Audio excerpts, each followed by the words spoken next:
খানবাড়িতে আজ লেগেছে উৎসবের ছোঁয়া। চারিদিকে কেবল আনন্দ আর হইচই। এর মধ্যে তিহানের মা তার বাবার বাড়িতেও খবর পাঠিয়ে দিয়েছে। তিহানের মামা মামি কত খুশি, আজ এত বছর পর তিহানকে দেখবে। তারা আজই চলে যাবে খানবাড়িতে। তিহানের মামাতো ভাই বোন আইমান, রীতি আর নিশা কত খুশি হয়েছে ফুফাতো ভাই এসেছে। ফুফাতো ভাইকে দেখতে যাবে।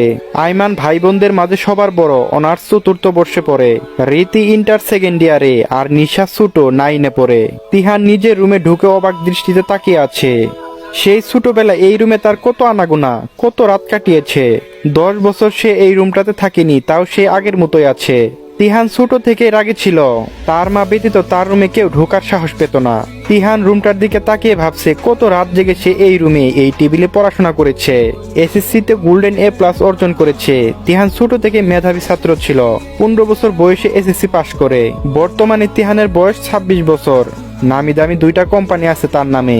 তবু তিহানের দাদু আর তার বাবা চাচারা চায় তিহান খানবাড়ির কোম্পানি দেখাশোনা করুক। খানবাড়িতে কোনো ছেলে নেই। তিহানি খানবাড়ির একমাত্র ছেলে আর বড় সন্তান। তাদের পর এইসব দেখাশোনা কে করবে? মেয়েদের তো বিয়ে হয়ে যাবে এক সময়। বড় নাতি এতদিন পর বাড়ি ফিরেছে, এই খুশিতে তিহানের দাদু মুতালেব খান তার এতিমখানাতেও বাচ্চাদের জন্য খাবারের আয়োজন করেছে। তিহানের বাবা প্রতিবেশীদের দাওয়াত করে খানবাড়িতে। তাদেরও আজ দাওয়াত। প্রতিবেশীরাও খুশি, ছুটে আসে খানবাড়িতে তিহানকে এত বছর পর দেখবে বলে। তারই মাঝে বাজার থেকে ফিরেছে তিহানের ছোট চাচা আজিজুল খান। কত রকমের বাজার সাজার করেছে আজ। এই নাও কি আর মা, বাজার থেকে কত বড় বড় চিংড়ি এনেছি। তিহান চিংড়ি মাছ খেতে খুব ভালোবাসতো। আজ সব রকমের ভালো খাবার রান্না হবে দুপুরের জন্য, বুঝেছো? আমি আসছি বলে আজিজুল খান চলে যায় তিহানের রুমের উদ্দেশ্য। তিহান এত বছর পর চাচাকে দেখে জড়িয়ে ধরে, কেমন আছো ছোট আব্বু? আলহামদুলিল্লাহ বাবা, ভালো আছি। তুমি কেমন আছো? আমি বললাম, জি ছোট আব্বু, ভালো আছি।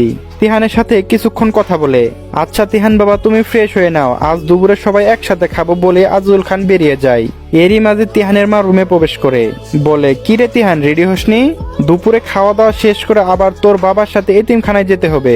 তোর দাদু বলেছে নিজের হাতে বাচ্চাদের কিছু দান করবি তুই। আমি বললাম, ঠিক আছে আম্মু। আম্মু বলল, হ্যাঁ বাবা, এখন ফ্রেশ হয়ে একটু রেস্ট নে। কতটা রাস্তা এসেছিস? আচ্ছা আমি আসছি, নিচে কত কাজ পড়ে আছে। তোর মামা বাড়ির লোকজন আসছে আজ বলে ফারজানা বেগম রুম থেকে বেরিয়ে যায়। তারই মাঝে জিসান প্রবেশ করে তিহানের রুমে। পরে তারা কিছুক্ষণ কথা বলে।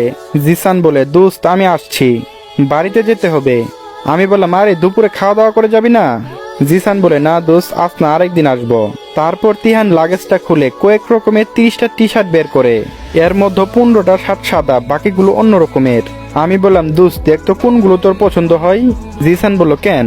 যতটা পছন্দ হবে ততটাই নিয়ে যাবি, যদি ভালো লাগে সবগুলো নিয়ে যাবি, তোর জন্য এনেছি এগুলা। জিসান বলে, আরে আমার এতগুলো শার্ট লাগবে না।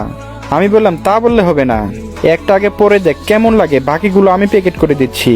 তিহানের জোরাজুরি জিসান একটা শার্ট নিয়ে আয়নার সামনে যায়। জিসান বলে, দেখ দোস্ত, এটা আমাকে কেমন লাগছে, মানাইছে না? আমি বললাম, হ্যাঁ, তবে বাকিগুলো নিয়ে যাস, তোর জন্য এনেছি, নে ধর। জিসান বলে, না এতগুলো লাগবে না, কয়েকটা দে শুধু। তারপর তিহান 12টা শার্ট প্যাক করে দেয়। নে ধর এইগুলো বলে জিসানের হাতে দেয়। লাগেজের দিকে তাকাতেই জিসানের চোখ যায় একটা লাল রঙের বক্সের দিকে, যেন চকচক করছে বক্সটা, নিশ্চয় মূল্যবান কিছু হবে। জিসান বলে, কিরে দোস্ত এটা কি? আমি বললাম, কিছু না, ওইটা আমার পার্সোনাল। জিসান বলে, ওইটা কার জন্য? আমি বললাম, কারোর জন্য নয়, তোরে ওইটার দিকে তাকাতে বলি নাই, তোরে যেটা বলছি সেটা কর শালা। জিসান বলল, বিয়ে করবি নাকি আমার বোন রে? আমি বললাম, কেন? জিসান বলল, শালা বললি যে। আমি বললাম, আস্তাগফিরুল্লাহ, আমার এত সুন্দর একটা মায়াপুরী থাকতে তোর বোন রে বিয়ে করবো কেন?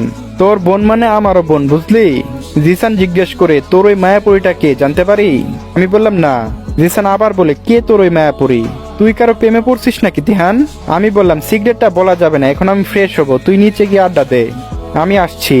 জিসান আবারও জিজ্ঞেস করে, বল না দোস্ত, বল না, আমি জানতে চাই কে তোর এই মায়াপুরী। তিহান তেরে আসে, তুই যাবি আমার রুম থেকে? তোকে আমি দাঁড়া শালা। যাচ্ছি যাচ্ছি বলে জিসান এক দৌড় লাগায়। সামনে তিহানের মা ফারজানা বেগম পড়ে। এইভাবে কই ছুটছো জিসান, খেয়ে যাবে না আজ দুপুরে? জিসান বলে, না আন্টি, আরেকদিন খাবো, আজ যাই। ফারজানা বেগম একটা মুচকি হাসি দিয়ে বলে, পাগল ছেলে একটা, ঠিক আমার তিহানের মতো। তিহান ওয়াশরুম থেকে বেরিয়ে তাকাতেই দেখে কেয়া দাঁড়িয়ে আছে। তিহান তো অবাক, সত্যি কি এটা ওই ছোট্ট মায়াপুরী যার সাথে বিয়ে ঠিক করে তিহান রাগ করে দেশ ছেড়ে চলে গিয়েছিল? তার মায়াপুরী কি আজও তার উপর রেগে আছে? বিভিন্ন ধরনের চিন্তা আসে মাথায়। তাও তিহান বলে, কি রে ওইখানে দাঁড়িয়ে আছিস কেন, ভিতরে আয়। কেয়া বলে, আসলে আম্মু আপনার জন্য শরবত পাঠিয়েছে। আমি বললাম, হ্যাঁ রাখ এটা টেবিলে। কেয়া বলে, আমি আসি। আমি বললাম, চলে যাবি যখন এসেছিলি কেন? কেয়া মাথা নিচু করে নিচের দিকে তাকিয়ে আছে। তিহান কেয়ার কাছে একটু এগিয়ে গিয়ে থুতনি ধরে মাথা উঁচু করে, কি রে তাকা আমার দিকে। কেয়া বলে, আসলে তিহান ভাই। আমি বললাম, কি আসলে? কেয়া ভয়ে কাঁপছে আর বলছে, আসলে বল কি আসলে? কেয়া বলে, আসলে। আমি বললাম, আরে আসলে এটা কি বল না। কেয়া বলে, আসলে তিহান ভাই আম্মু বলেছিল। আমি বললাম, কি বলেছিল?